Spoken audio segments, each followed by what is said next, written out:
Assalamualaikum warahmatullahi wabarakatuh. Alhamdulillahi rabbil alamin. Wassalatu wassalamu ala habibina wa nabiyyina wa maulana Muhammadin wa ala alihi wa ashabihi ajma'in. Amma ba'du, ikhwatal iman, hadirin sekalian.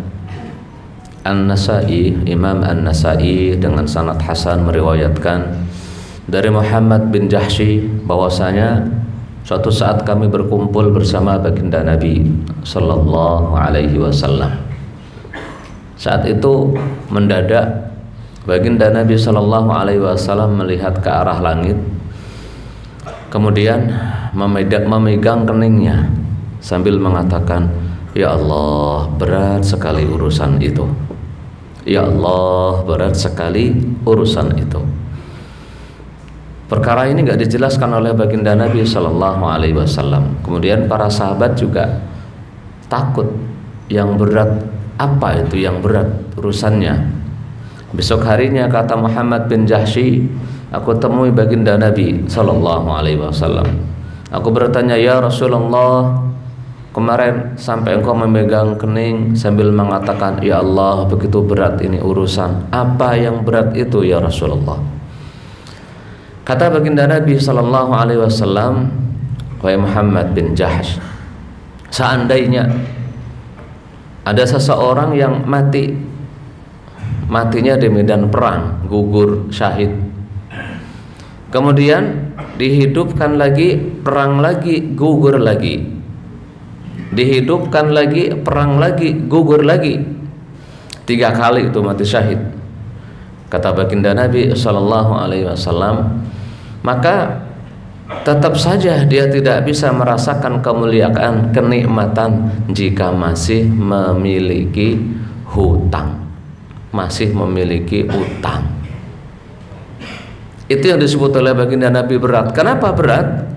Karena dalam banyak riwayat sahih baginda Nabi sallallahu alaihi wasallam menjelaskan bahwa pahala orang mati syahid itu benar-benar di luar ekspektasi kita, di luar dugaan. Begitu orang mati syahid, langsung melihat tempat singgasananya di surga. Begitu orang mati syahid, dijamin aman siksa kubur, nggak ngerasain goncangan hari kiamat. Kalaupun kiamat, dijamin langsung bisa masuk ke surga, nggak pakai hisab-hisaban. Ya, di surga nanti memberi istri 70 bidadari, boleh memberi syafaat kepada 80 keluarganya yang wajib masuk neraka, boleh disyafaati untuk masuk ke surga. Belum lagi di antara orang-orang yang syahid itu ada begitu mati langsung masuk surga, benar-benar hidup yang kita tidak tahu hakikat hidupnya seperti apa. Ada yang Allah subhanahu wa ta'ala hidupkan di temboloknya burung-burung hijau, ada yang dijadikan burung hijau itu sendiri untuk langsung menikmati makanan dan buah-buahan di surga. Namun kalau masih punya hutang, tidak bisa menikmati semua hal tersebut. Itulah yang kata baginda Nabi, kenapa berat? Karena beratnya inilah Ibunda Aisyah meriwayatkan dari Bukhari dan Muslim, Rasulullah sallallahu alaihi wasallam sering berdoa dengan doa, Allahumma inni a'udzubika minal ma'sami wal maghrami. Ya Allah, aku berlindung kepadamu dari dosa dan utang. Sering doanya itu pun kenceng sampai Ibunda Aisyah sering dengar. Hingga beliau bertanya, "Ya Rasulullah, banyak sekali, sering sekali engkau itu minta perlindungan pada Allah dari dosa dan utang. Kenapa? Terutama utang itu kenapa?" Kata baginda, "Ya Aisyah, innar rajula idza aghram," laki-laki atau seseorang kalau berhutang, ngomong banyak dustanya, berjanji sering mengingkari. Ini orang kalau biasa utang seperti itu, ngomong anaknya sakit, tolong ini anak lagi sakit, atau lagi kepentingan mendadak, istri lagi ada sakit mau dibawa ke rumah sakit, padahal kadang utangnya untuk beli rokok atau untuk beli apa, ya, karena saking banyaknya ngutang, ngomong jadi bohong. Giliran berjanji sering berdusta. Kenapa? Kalau ketemu yang ngutangin, mana utangnya? Pekan depan deh, sekarang belum ada. Oke, pekan depan ketemu lagi, mana? Duh, belum ada. Pekan depan lagi, pekan terus seperti itu. Karenanya berat. Bahkan kalau kita pahami riwayatnya Imam Ahmad dengan sanad sahih menurut para muhakkik, bahwasanya satu saat baginda Nabi diminta nyolatin jenazah. Nabi nanya, alaihi dain, dia punya utang atau enggak? Iya ya Rasulullah, beberapa dinar atau dirham, kata sebagian sahabat. Kata Rasul, kalian sholati, aku enggak mau nyolatin. Kemudian kata Abu Qatadah, salah satu sahabat, ya Rasulullah, alayya dainuh, saya yang menanggung hutangnya. Oke, kata baginda Nabi, ya sudah, kalau kamu mau nanggung hutangnya, saya nyolatin. Disolatin oleh Nabi. Beberapa hari ketemu dengan Nabi setelah itu, setelah dikubur beberapa hari ketemu dengan Nabi. Ditanya oleh Nabi, Abu Qatadah, sudah kamu bayar utangnya? Sudah ya Rasulullah, barusan saya bayar. Al-ana baradat alaihi jilduh, sekarang kulitnya baru dingin. Jadi dari hadis ini bisa kita pahami, orang mati punya utang di kuburan langsung panas. Entah itu panas karena siksa kubur atau kena apa, yang jelas dari hadis ini, kalau sampai mati meninggalkan hutang belum terbayarkan, maka di kuburan langsung merasakan panas. Karenanya kata Nabi, al-ana baradat alaihi jildu, sekarang karena sudah kamu bayar utangnya, kulitnya sudah dingin. Ngeri ikhwatal iman. Karenanya para ulama itu bukan tidak membolehkan ngutang, bukan. Dalam agama kita salah satu bentuk ta'awun, takaful setelah tafahum dan ta'aruf adalah memberi utang. Bagian dari wa ta'awanu 'alal birri wat taqwa wa la ta'awanu 'alal itsmi wal 'udwan. Bagian dari saling menolong dalam kebaikan. Kita boleh berutang. Bahkan ada saat di mana utang itu hukumnya jadi wajib. Kapan itu? Dalam kondisi darurat. Jangan gampang-gampang ngutang.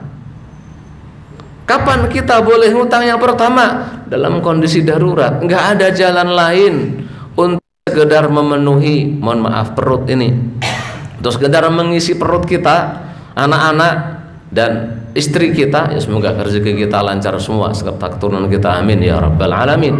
Kalau memang dalam kondisi darurat tidak bisa kita untuk memenuhi kebutuhan pokok kecuali dengan ngutang, ya silakan ngutang, mangga.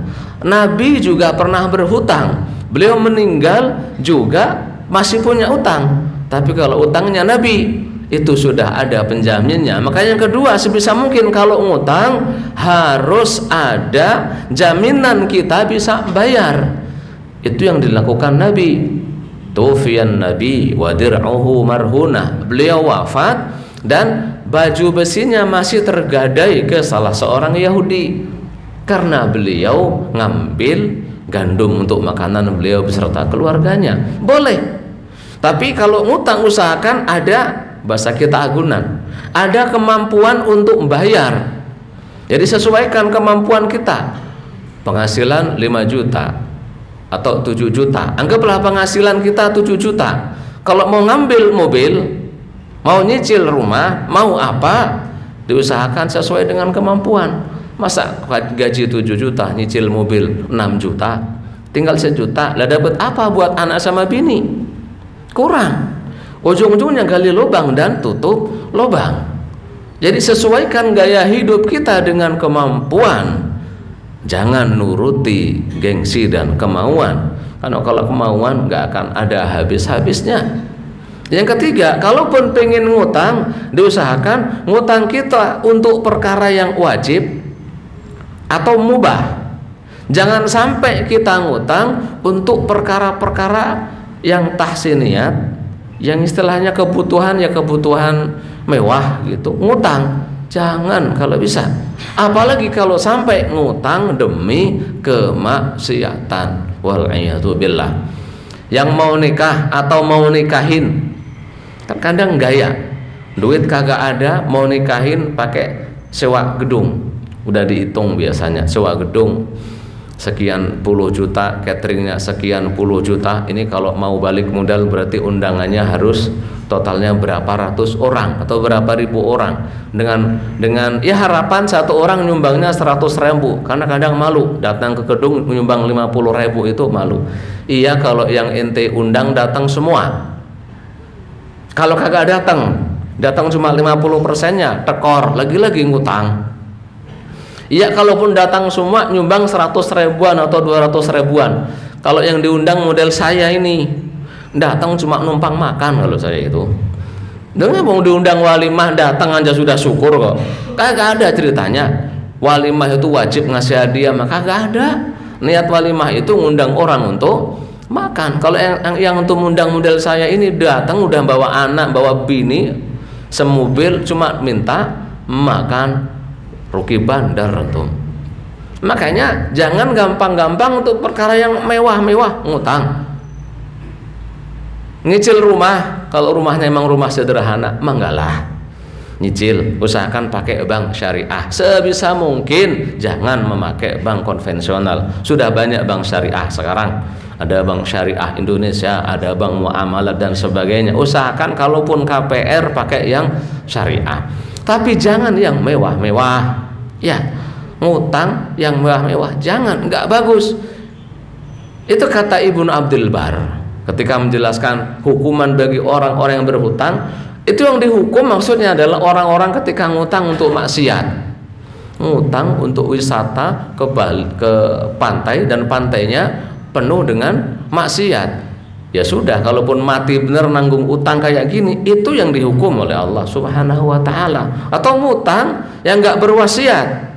Makanya yang keempat, sebisa mungkin kalau orang mau ngutang, catat utangnya. Idza tadayantum bidainin ila ajalim musamman faktubu. Kalau antum kita punya utang, usahakan kita tahu utang, keluarga kita juga tahu bahwa kita punya utang. Keluarga kita ngutang, usahakan tahu kita juga bahwa dia punya utang.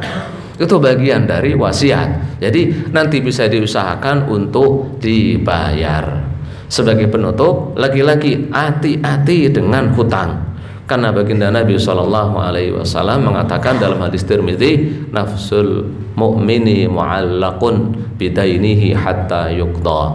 Posisi seseorang beriman nanti di akhirat nggak akan jelas surga dan nerakanya, nggak akan jelas. Setakwa apapun, sebanyak apapun sholatnya, entah puasa udah berapa puluh tahun, seberapa kali pun haji dan umrahnya, kalau mati masih punya hutang, nanti di akhirat posisinya nggak akan jelas, entah di surga atau neraka sebelum utangnya ini terselesaikan.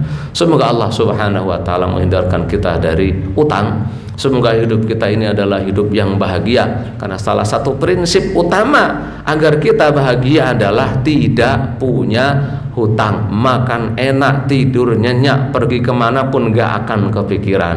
Wallahul muwaffiq ila aqwamit thoriq wal 'afu minkum. Wassalamualaikum warahmatullahi wabarakatuh.